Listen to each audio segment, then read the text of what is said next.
今日は中村倫也1歳から振り返る最終章、パトリックだとか、鈴木孝也、オーディンとか、圭一郎、ヘンリーとか、メイソン、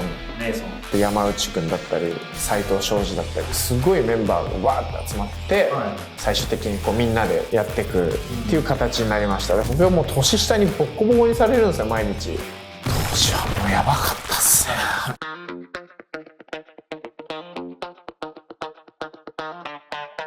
はい、皆さんこんにちは。リアマンチャンネルです。一回やりたかった。はい、今日は、中村倫也1歳から振り返る最終章です。お願いします。格闘技スタートしてからぐらいですか？そうですね。MMA 転向から。こちらで中村倫也1歳から振り返る完結編。はい。現在までに至る話をしていただくことになるんですが。はい。いや、やっとですね。本当に。こっからですから、僕の人生は。そうですね。はい。やっとね、本番がスタートするぞみたいなところで。多分中村倫也選手だったらいろんなところからのオファーとか選択肢っていうのがあったと思うんですけど、はい、格闘ドリーマーズを選ばれた理由みたいな。最初は博報堂さんに所属してたんで、レスリング時代はそのままそこ所属で格闘技をやるっていう話もあったんですけど、まあその話はなくなって、今まではお給料もらってレスリングやってたけど、2020年4月からどうやって生活していこうかみたいな、全部がもうゼロからになるんで、練習環境もそうだし、まず生活を整えなきゃいけないっていうのもあったんで、環境をどうやって整えていこうかなっていうのもやっぱ探りあって、そんな中で2019年ですねに僕脱臼したんですよ。でっかい前に喋ってるんですけど、その時点で東京オリンピックの予選本当にもう間に合わないなって思ってたんで、最終予選は残してるんですけど、パンクラスの会場とかに連れてってもらったりしていろいろ下見をしてたんですよ。いろんな選手を見させてもらったりしてて、その中で LDH の格闘技に携わってる方と挨拶することになって、来年度から格闘技に移ります中村倫也ですっていう話して、うちも来年から全国から若手集めて育成、生活環境もいい選手がいたらもう全部面倒見るぐらいで育成するよっていう話は聞いてたんですよ。それすごいいい話だけど、多分博報堂さんでやるのかなって思ってたら、その話もなくなって、おっとこれはちょっと急いでどうにかしないとなと思ってた時に、そういえばその話があったと思って、で一度その方と連絡を取って、2020年4月から一からしっかり育成でやっていこうかっていう話になって、そこで高谷さんとかと食事行く機会を設けてもらって、転校しますのでよろしくお願いしますってこう高谷さんに言って、まずは練習見てからだなみたいな感じで練習行って、で格闘技スタートしてたんですよ。で最初の方は4月からオーディションスタートっていう風に聞いてたんですけど、コロナ第1波がバーッと来た時期じゃないですか、それで延期になって2020年の11月までずれちゃったから、その期間はまあもうずっと練習ですね。お金をお借りしながら所属を取るからもういいよっていう、全国からこう若手チャンピオンになりたいっていう子が来る。自分もその一人なんで、その中に混じって力を試していく。まずは、たまたまそこにはやっぱすごい、今となってはすごいメンバー集まって、パトリックだとか、鈴木孝也、宇野さん KO したオーディンとか、セカンドシーズンで圭一郎、ヘンリーとかメイソン来たりとか、レスリング界ではもうこれ以上の素材はないっていうのが来たりだとか、今シュートでこのタイトルマッチやって山内くんだったり斉藤昌司だったりとか、すごいメンバーがわーって集まって、最終的にこうみんなでやっていくっていう形になりました。その時期がすごいやっぱ僕にとっては大きかったですね。レスリングから MMA に転向されたわけじゃないですか。やっぱり苦労されました？寝技はずっとちっちゃい時からノギエラとか見てきて、弟相手に試してたようなものが意外と通じるなみたいなのがあって、入りからプロの選手決めたりとかっていうの結構あったんですけど、まあ知らない展開に持ち込まれてやられて、その中でもどんどん視野を広げてってっていう中で、もう意外と寝技は俺いけるぞみたいな、あったりしてたんですけど。デビュー戦はシュートですか？デビューはシュートです。シュートってお父さんが育ったところもある。それは息子として模試的にやっぱすごい運命だったなと思いますね。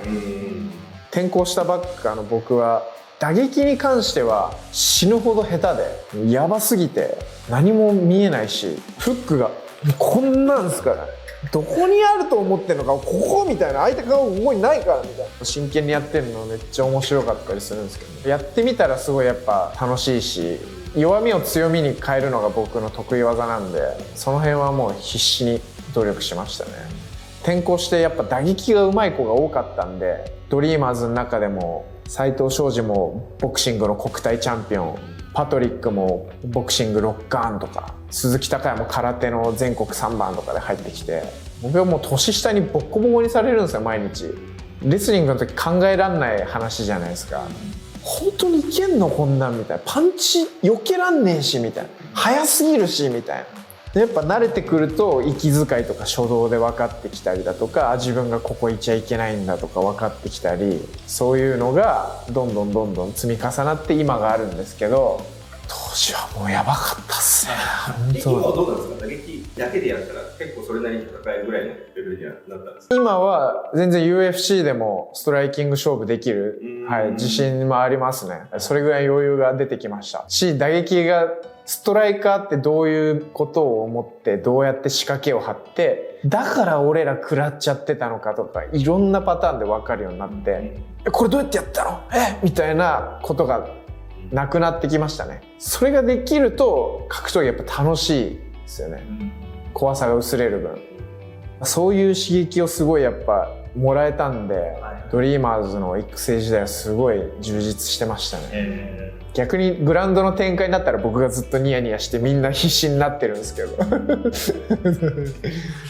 うロードと UFC に決まった時はどうでした？カエタノを潰した、よしこれで目に入っただろう、まずね、ガンガンとステップアップして UFC 行こうかって思った時にすぐトーナメントがあるっていうので、こんなチャンスがあんのかみたいな、優勝すれば確実かみたいな。でもやっぱなんかすごい怪我とかもしてたから結構不安もあったんですけど、これはもう逃がすわけにはいかないでしょっていうのですぐ OK はしましたね。決勝までギリギリのラインで戦ったのか、精神的にそこのマインドセットは良かったかもしれないです。そのトーナメントの時は、インパクトにいっちゃうんですよ。スタッフの声だったり、数日前のどういう風にファンに見せたいっていう質問が最初はいや関係ないよって言ってるけど、何回も来るうちにこれこう言った方がいいのかなって言って、よしファンにいい試合見せるよで、それが自分に刷り込まれて、そっちメインに気づいたらなってたりだとか、その中でもやっぱ自分を保っていくっていうのが、課題ですけど、ロード2の時とかとにかくそんなこと考えずにやれてたかな。カエタの戦終わったっつって1週間休んでジム久々に「お疲れーす」とか言ってお土産持ってったら「ロード TFC だから」ってわっつって急いで OK 出して、でバッて気づいたらもうすぐ決まってて、トーナメント出されて、ググングスマンってインドネシアン知らねえ選手だなと思ってパッて映像見たら、やっぱ直前までずっとカエタノのああいう動きとかを見てたから、単純で分かりやすくて、こいつなら別にいいやすぐいけるみたいな、なんかそんな感じの気持ちでサクッといってサクッとやっちゃったみたいな。イミヤ選手がすっごい飛ばされてる。よくめちゃくちゃ飛んでるしみたいな。トーナメントで一番のダメージでしたからね。あれが一番。Nakamura is really blending his arms. Yes, he is. And the chin on Noche, my goodness.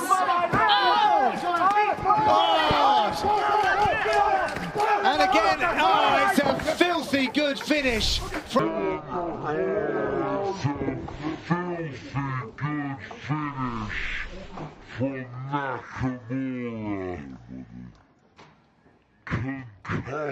あの時も本当変な感じで、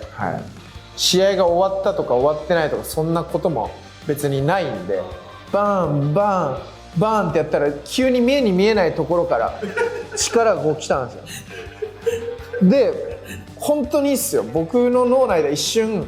野瀬選手がやられながら最後やっばいなんか見えない気をガッて出してきた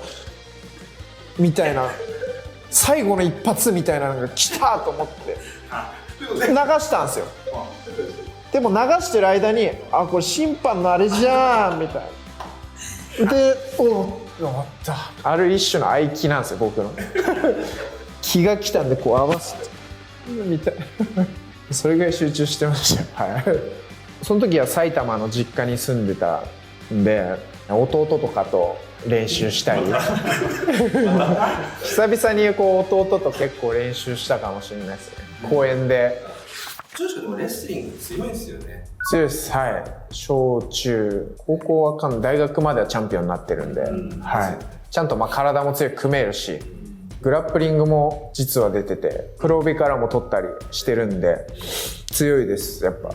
でまあ弟と練習したりしてめちゃくちゃシャドウしたり東大宮の公園でミット持ってもらったりちょいちょい都内に出向いて今成さんのところで足換学んだりとかして、はい、最悪のケースの対処もして、はい、決勝を迎えました。風間選手はあの時はやっぱ思いがすごい強くて、勝ちに対する目とか姿勢っていうのは正直自分よりもやっぱ強いもん感じてたんでこれは来るなっていう、はい、視野潰さずやろうっていうのでハマった試合だからあの試合もただただこう目の前にあるものに対処してたっていういい感じの試合でしたね。相手が来てくれる分には目の前にあるものに対処でいいんですけど、来ない時間帯は自分が作んないといけないんでまた別の戦い方になるんですけど、だからああいう試合にずっとなるわけじゃないんですけどね。はいはい、賞パフォーマンスオブザナイト、はい、取って決勝からやっぱ本戦の大会で出してもらえたんで、勝った次の日とかもラスベガス歩いてたら「昨日試合良かったね」スタバでも、はい「おめでとう」とか書いて渡してくれてすごいこんなんなるんだみたいな。日本だってあれですあれこれ話しましたっけ川越のランチこれ UFC のウェアしてますねいいですね格闘技お好きなんですかみたいな日曜日この間、はい、UFC してきましたって言ったらみたいなあ嘘だと思ってるこいつみたいなこれはこれで面白いと思ったんです。今年はどうなんですか。腕も治ってきたと思うんで、はい大体これぐらいでやるのかなみたいな。まだちょっとギプス外れて打ち出してないんで感覚がちょっと分かんない部分もあるけど、これがあと1週間ぐらいで取れてちょうど7週なんでそっから結構ガンガン動かしていって、そっから 3,4 ヶ月で多分フルパワーではいけるはずなんで、その間で ATT にも戻って、組とかしっかりやりつつ自力つけて絶対今年、はい、試合戻るっていう感じですね。9月か10月ぐらい目安に戻りたいですね。日本開催あるんですか。あると思いますよ。はい、ちらっと裏噂は聞いたりするんで、多分京二さんと海君の契約もあるからそこが多分まとまってから発表されるんじゃないですかね。そこがごちゃごちゃしてるから一回多分引いたって感じだと思う。また多分海外になりそうですね。今は直しつつ勝っていくには時代に選ばれなきゃいけないと思ってて、長く格闘技をこう見てきてスポーツとかもいろいろ見てきた中で根性とか努力もすごく大事だし、自分はもうずっと忘れてない部分ですけど、辛いけどやってるんだっていう姿で見せてく時代っていうのはなんかもう終わりつつあるのかなっていう。どっちかっていうとやるべきことを淡々とやりつつもその中にこう楽しさを見つけてって楽しく自由にこうやってるやつが選ばれていくような気がしてて、そうやっていくにはやっぱもっと人間も一緒に磨いていかないといけないし、やっぱそういうところにしっかりエネルギー注げるんで、こういうリハビリ期間中っていうのはそこですね今は。私としてはこの一歳から振り返る、感慨深いので、これからのねリンヤ選手の物語っていうのがどういう風になっていくのかっていうのがすごく楽しみでしょうがないので、そこを楽しみにこれからまた一緒にサポートもさせていただきたいです。ぜひ、はい、お願いします。そうですまとめまたありがとうございました最後、今までの人生をね、振り返っていただいて、漢字一文字で書いていただいて。難しいっすよね。これまでのっすよね。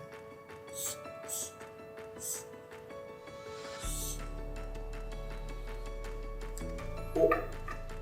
自信ありげですね。許すかっこいい。あ、でも、で一旦ここまで来たっていうので、ちっちゃい時思い描いてたようなファイターにだいぶ近づけてます。自分はやっぱしょうもないし変なやつなんで、元はね間違ったこととか変なこともいっぱいしてきたし迷惑もかけてきたんですけど、やっぱそれを他の人がこう道を正してくれたりだとか、もっとこういう考え方あるよとか、そういうことを教えてもらって成長していく中で、過去に自分がやってきた間違いとか悪かったこととかをこう許してきたんで、そういうのが後を引くことなく純粋に成長することができたかなっていう、これはやっぱ難しいことなんですよね。行動も変えないといけないし、過去のトラウマを乗り越えることでもあるし、人を許すことにもなるんで、はい、ありがとうございます。以上が中村倫也1歳から振り返る最終章 MMA 転向から現在までの話になりました。皆さんご視聴ありがとうございました。最後まで見てくださってありがとうございました。